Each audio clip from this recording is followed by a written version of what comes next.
Seorang raja memiliki banyak gajah dalam tentaranya. Ada seekor gajah yang sangat kuat, sangat patuh, sangat terampil, dan memiliki keterampilan perang terbaik. Dalam banyak pertempuran, dia dikirim ke medan perang tidak pernah kembali kecuali dalam kemenangan. Dia adalah gajah kesayangan sang raja dari ratusan bahkan ribuan gajah yang dia punya.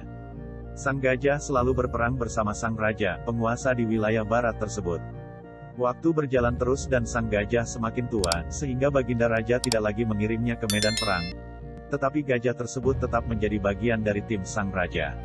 Karena setiap sang raja melihat gajah tersebut dia menjadi senang dan bahagia. Suatu hari sang gajah berjalan menuju tepi danau untuk minum. Ketika dekat bibir danau, sang gajah kakinya terjebak di lumpur tepi danau. Setiap gerakannya bukannya membawanya naik namun semakin tenggelam perlahan. Dia terus berusaha namun dia tetap tidak bisa mengangkat kakinya dari lumpur. Beberapa orang melihat usaha sang gajah dan tahu bahwa gajah tersebut dalam masalah besar. Dalam nada suara teriakan belalainya. Berita ini pun tersebar cepat sampai akhirnya sampai ke telinga sang raja. Semua orang panik karena tahu gajah ini kesayangan sang raja. Raja pun bergegas ke lokasi, melihat gajah tadi terus tenggelam perlahan tanpa daya. Sang raja memerintahkan semua orang di sekitar membantu mengangkat gajah tersebut. Mereka menggunakan berbagai cara untuk mengangkat gajah tersebut namun tetap tidak bisa terangkat. Ini bukan makhluk yang kecil, ini gajah yang besar. Dalam kegelisahan dan kepanikan raja serta orang sekitarnya, datanglah mantan Perdana Menteri penasehat sang raja.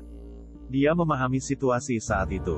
Dia menatap sang gajah kemudian menatap sang raja sambil mengatakan, "Baginda, mainkan genderang perang segera di sekitar danau, mainkan dengan keras dan semangat." Raja pun terkejut mendengar saran itu namun dia perintahkan hal itu untuk dilaksanakan. Tak lama kemudian genderang perang dimainkan. Ajaib, mata sang gajah tua tadi berubah tajam, tubuhnya mulai bergerak-gerak. Kemudian ada perubahan dari perilaku sang gajah. Sang gajah perlahan mulai bangkit. Dan tanpa bantuan siapapun sang gajah perlahan menarik dirinya melawan sedotan lumpur dan bergerak naik, serta kemudian berdiri. Semua orang terkejut tak terkecuali sang raja. Ternyata bukan karena kekurangan atau kelemahan kemampuan fisik yang terjadi pada gajah tersebut. Yang dibutuhkan hanya suntikan semangat dari dalam dan ketika hal itu didapati, semuanya terselesaikan. Untuk mempertahankan semangat dalam diri sangatlah perlu untuk mempertahankan tujuan hidup. Kedepannya di dalam pikiran bawah sadar kita dan jangan pernah ada rasa kalah atau menyerah dalam pikiran kita. Kita harus terus bersemangat untuk selalu sehat, makan bergizi, dan selalu bersama orang yang membawa diri kita ke atas, penuh cinta dan tawa. Pastikan kita berhenti menyalahkan keadaan ini. Juga pastikan kita tidak perlu takut atas situasi yang terjadi saat ini. Banyak hal indah dan benar terjadi di sekeliling kita. Pasti ada solusi atas apapun masalah yang terjadi saat ini.